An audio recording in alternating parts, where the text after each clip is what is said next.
Instruction which the Queen of Heaven gave me. My daughter, from what thou art going to learn of the favors and blessings conferred upon me in preparation for the dignity of Mother of God, I wish thee to perceive the admirable order of his wisdom in the creation of man. Take notice, therefore, that his Creator made him out of nothing, not in order to be a slave, but in order to be the king and the master of all creation, and in order that he make use of creatures in sovereignty, command, and mastery. Yet at the same time, man was to recognize himself as the image of his Maker and the work of his hand, remaining more devoted to God and more submissive to his will than the creatures to man. For all this was demanded by justice and reason.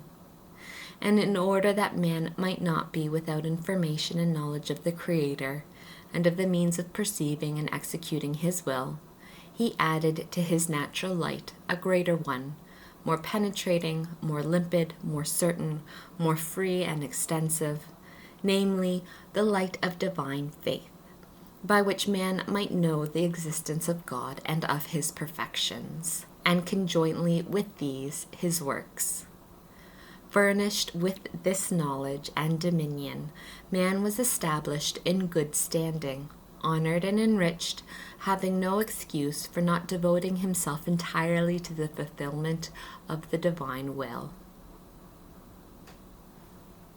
But the foolishness of man disturbs this order and destroys this harmony when, being created as the Lord and King of creatures, he enslaves himself, subjecting himself to them and degrading his dignity in using visible things not as a prudent master, but as an unworthy vassal.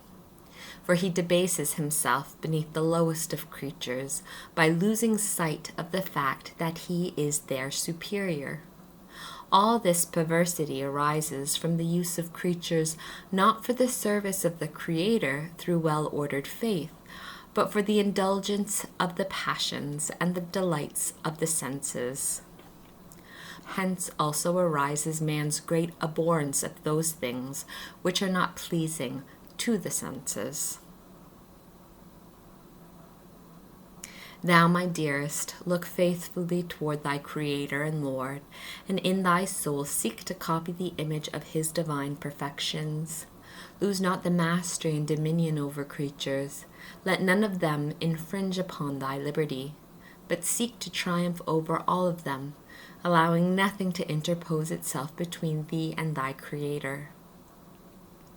Subject thyself gladly, not to the pleasurable in creatures, since that will obscure thy understanding and weaken thy will, but to the adverse and the painful resulting from their activity.